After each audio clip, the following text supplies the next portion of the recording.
বন্ধুরা, ভাগ্যের বিষয়ে এই প্রশ্নটি যুগ যুগ ধরে মানুষের মনের মধ্যে উঠে আসছে যে আমাদের ভাগ্য কি আগের থেকে ঠিক হয়ে থাকে, নাকি এটা আমরা নিজেরাই তৈরি করি। অনেক দার্শনিক এবং ধর্মের বিচার আলাদা আলাদা হতে পারে, কিন্তু এটা জীবনের একটা খুবই গুরুত্বপূর্ণ প্রশ্ন, যেটা প্রত্যেক ব্যক্তি নিজের বিশ্বাস এবং অনুভবের মাধ্যমে বোঝার চেষ্টা করে। তাই আসুন এটা বোঝার চেষ্টা করি। মগধ রাজ্যের একটি ছোট্ট গ্রামে বাসুদেব নামের একজন সাধারণ কৃষক থাকত। বাসুদেব একজন খুবই পরিশ্রমী এবং ইমানদার ব্যক্তি ছিল, কিন্তু তার জীবন কষ্টে ভরে ছিল। তার জীবনে কষ্টের কোনো অভাব ছিল না। কখনো তার ফসল নষ্ট হয়ে যেত, আবার কখনো তার পরিবারের কেউ অসুস্থ হয়ে পড়ত। তার স্ত্রী মণিও সবসময় অসুস্থ হয়েই থাকত, আর তার দুটি বাচ্চাও খুবই দুর্বল এবং অসুস্থ ছিল।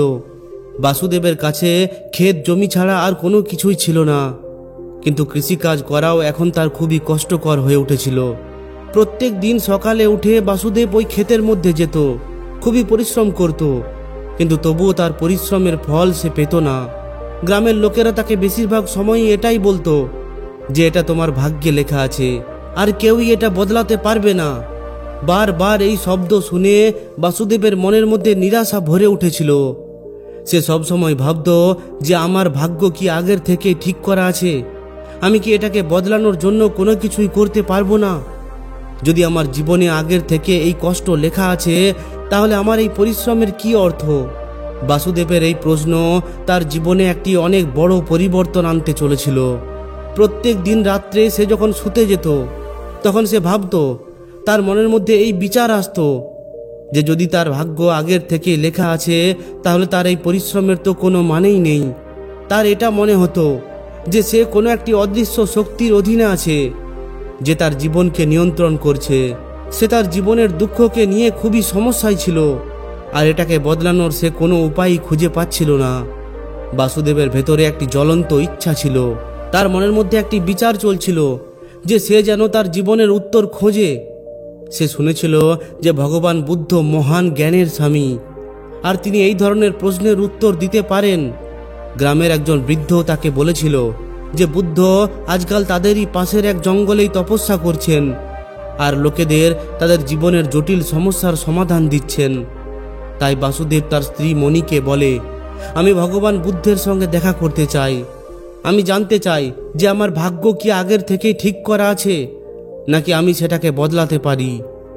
তার স্ত্রী মণিও তাকে সমর্থন করে, কারণ সে জানত যে বাসুদেব এই প্রশ্নটি নিয়ে খুবই চিন্তিত ছিল, আর এই প্রশ্নের উত্তর তাকে মানসিক শান্তি প্রদান করতে পারে।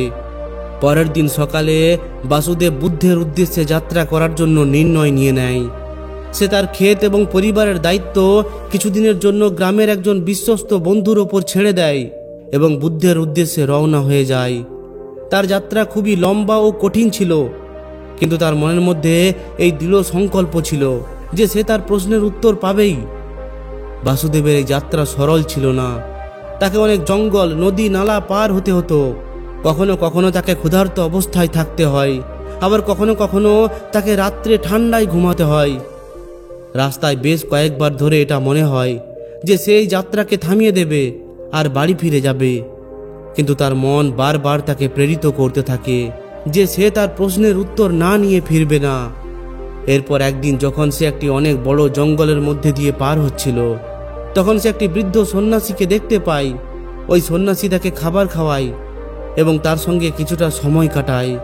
ওই সন্ন্যাসী বাসুদেবকে তার এই যাত্রার উদ্দেশ্যের ব্যাপারে জিজ্ঞাসা করেন।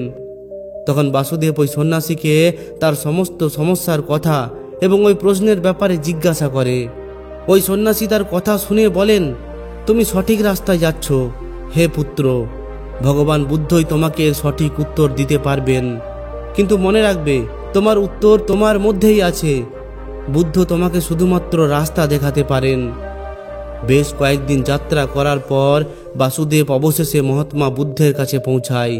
বুদ্ধের ওই আশ্রম খুবই শান্তিপূর্ণ একটি নির্জন স্থানে ছিল, যেখানে চারিদিকে সবুজে ঘেরা ছিল, আর সেখানে একটি অদ্বিতীয় শান্তির অনুভব হচ্ছিল।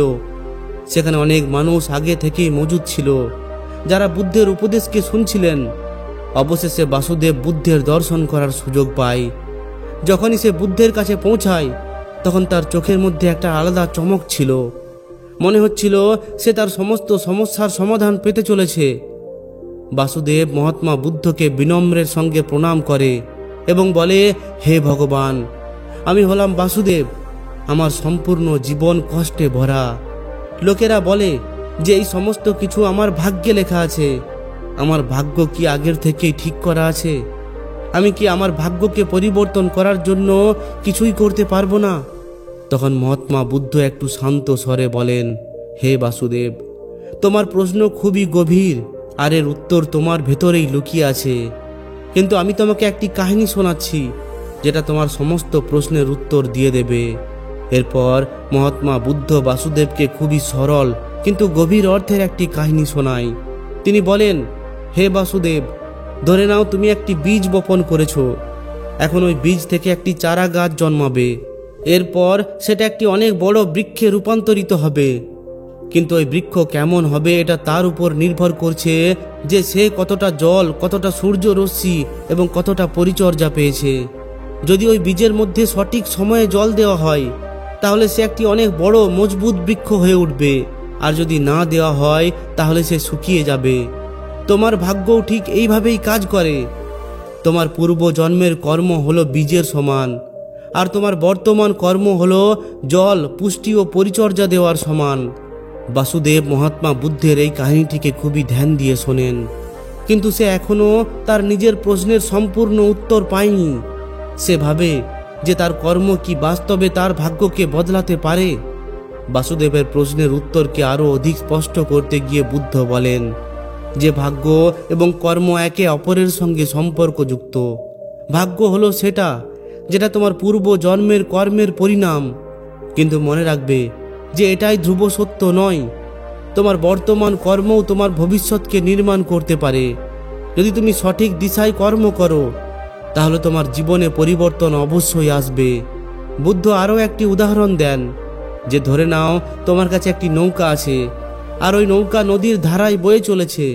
তোমার ভাগ্য হলো ওই ধারার সমান, যেটা তোমাকে একটি দিশায় নিয়ে যাচ্ছে, কিন্তু তোমার কাছে দাঁড় আছে। আর তোমার কর্ম হলো ওই দাঁড়, যেটা তোমাকে জলের ধারার বিপরীত দিশাতেও নিয়ে যেতে পারে।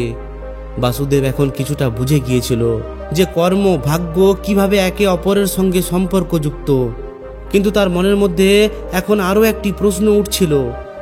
সে বুদ্ধকে জিজ্ঞাসা করে যে, হে ভগবান, যদি কর্মই আমাদের ভাগ্য তৈরি করে, তাহলে এর অর্থ কি এটা যে যা কিছুই এখন আমার সঙ্গে হচ্ছে সেটা আমার পূর্ব কর্মের ফল? আর যদি আমি আজ থেকেই ভালো কর্ম করা শুরু করে দিই, তাহলে কি আমার ভাগ্য সঙ্গে সঙ্গেই বদলে যাবে?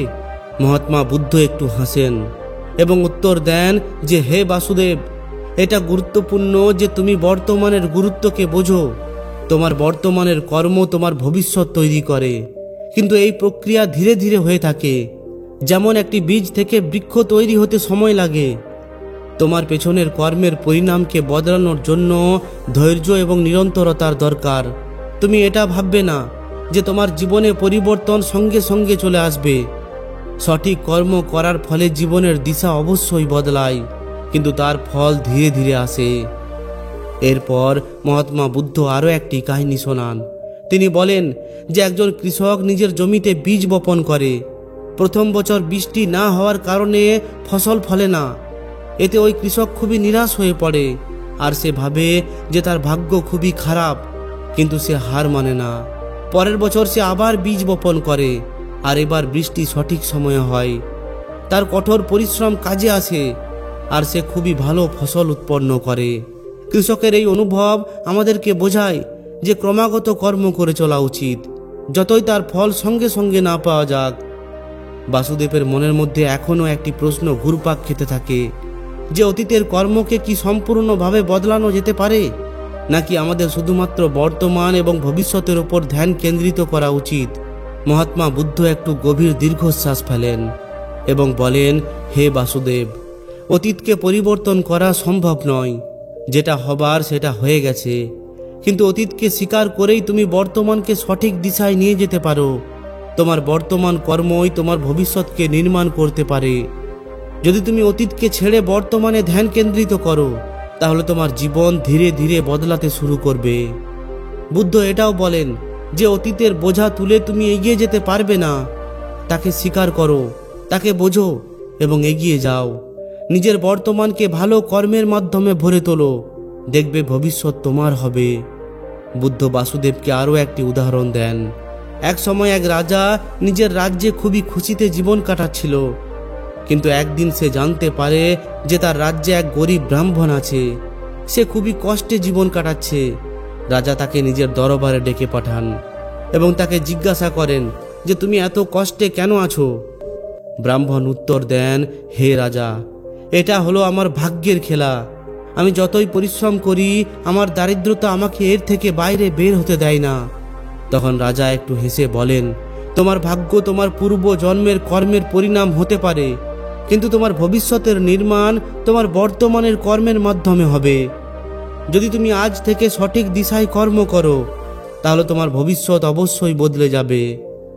রাজা ওই ব্রাহ্মণকে কিছু সাহায্য করেন এবং তাকে জীবনে ভালো কর্ম করার জন্য প্রেরিত করেন। ধীরে ধীরে ওই ব্রাহ্মণ পরিশ্রম করা শুরু করেন, আর কয়েক বছর পর তার জীবন সম্পূর্ণভাবে বদলে যায়। সে ওই দারিদ্রতা থেকে বাইরে বেরিয়ে আসে এবং একটি সমৃদ্ধ জীবন কাটাতে শুরু করে। বুদ্ধের এই উপদেশ বাসুদেবের মনের মধ্যে একটি নতুন আলোক রশ্মি জাগিয়ে তোলে। সে অনুভব করে যে ভাগ্য এমন কোনো জিনিস নয় যেটা স্থায়ী আর যেটা বদলানো যাবে না। এটা ছিল তার কর্মের পরিণাম, আর যদি সে নিজের কর্মকে পরিবর্তন করে, তাহলে তার জীবনও পরিবর্তন হয়ে যেতে পারে। বাসুদেব এখন বুঝে যায় যে তাকে তার অতীতের কর্মকে স্বীকার করতে হবে আর নিজের বর্তমানের ওপর ধ্যান কেন্দ্রিত করতে হবে। সে বুদ্ধকে বলে, হে ভগবান, আমি এখন বুঝে গেছি যে আমার কর্ম আমার হাতের মধ্যেই আছে। আমি আমার কর্মকে পরিবর্তন করে নিজের জীবনকে একটি নতুন দিশা দিতে পারি। বুদ্ধ তাকে আশীর্বাদ দেন এবং বলেন, সঠিক রাস্তায় চলতে থাকা ব্যক্তিকে কখনোই নিরাশ হয়ে পড়া উচিত নয়। জীবনে যা কিছুই হয়ে থাকে, সেটা হলো আমাদের কর্মেরই পরিণাম। যদি আমরা সঠিক দিশায় কর্ম করি, তাহলে আমাদের ভবিষ্যৎ অবশ্যই উজ্জ্বল হবে। এরপর বাসুদেব বুদ্ধের থেকে বিদায় নিয়ে নিজের গ্রামের উদ্দেশ্যে রওনা দিয়ে দেয়। এখন তার মনের মধ্যে একটি নতুন এনার্জি ছিল, আর তার এটা বিশ্বাস হয়ে যায় যে তার জীবনে যা কিছুই কষ্ট আছে, সেগুলো হলো তার অতীতের কর্মের ফল। কিন্তু সে তার কর্মের মাধ্যমে নিজের ভবিষ্যৎকে পরিবর্তন করতে পারে। গ্রামে ফিরে এসে বাসুদেব নিজের জীবনকে পরিবর্তন করতে শুরু করে। সে নিজের ক্ষেতের মধ্যে আরও বেশি পরিশ্রম করে, নিজের পরিবারের প্রতি সে আরও বেশি দায়িত্বশীল হয়, আর নিজের ব্যবহারের মধ্যে ধৈর্যকে আপন করে। এরপর ধীরে ধীরে তার জীবনে ইতিবাচক পরিবর্তন আসতে শুরু করে। তার জমিতে এখন আরও ভালো ফসল ফলতে শুরু করে, তার পরিবার সুস্থ হয়ে উঠতে শুরু করে, আর তার আর্থিক স্থিতিও শোধরাতে থাকে। বাসুদেবের জীবনে ধীরে ধীরে সমস্ত কিছু পরিবর্তন হতে থাকে। তার পরিশ্রম এবং সঠিক কর্মের ফল সে পেতে শুরু করে। গ্রামের লোকেরা এখন তার সাফল্যের কাহিনী শোনাতে শুরু করে। তারা বলতে থাকে যে বাসুদেব নিজের ভাগ্যকে নিজেই বদলে ফেলেছে। সে নিজের কর্মের মাধ্যমে এটা প্রমাণ করেছে যে ভাগ্য আগের থেকে ঠিক হয়ে থাকে না। বাসুদেবের জীবনের এই পরিবর্তন তাকে আরও বেশি প্রেরিত করতে থাকে, আর সে প্রত্যেক দিন নিজের জীবনকে আরও বেশি ভালো করার জন্য লেগে থাকে। সে এটাও বুঝতে পারে যে জীবনে ধৈর্যের গুরুত্ব কতটা বড়। সময়ের সঙ্গে সঙ্গে বাসুদেব ওই গ্রামের সবথেকে ধনী ব্যক্তিদের মধ্যে একজন হয়ে ওঠে। এরপর বাসুদেব একদিন আবার মহাত্মা বুদ্ধের কাছে যায় এবং তাকে ধন্যবাদ জানায়। সে বলে, হে ভগবান, আপনি আমাকে শিখিয়েছেন যে ভাগ্য ও কর্ম একে অপরের সঙ্গে সম্পর্কযুক্ত।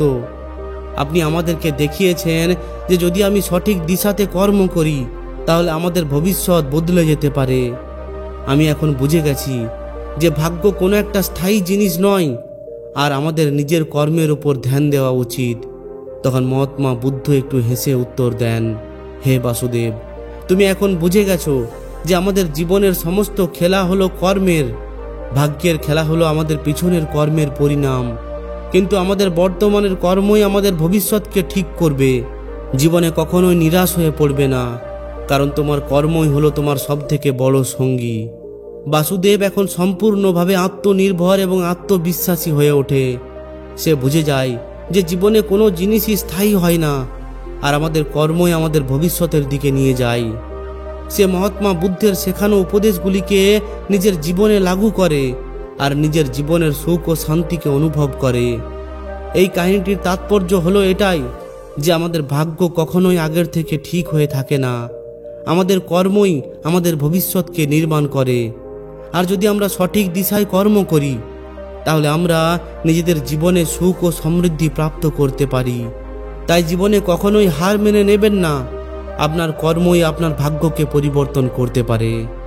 তো বন্ধুরা, যদি এই ভিডিওতে দেওয়া শিক্ষা আপনাদের একটুকু উপকৃত করে তাহলে এই ভিডিওটিকে অবশ্যই একটি লাইক ও শেয়ার করে দিন।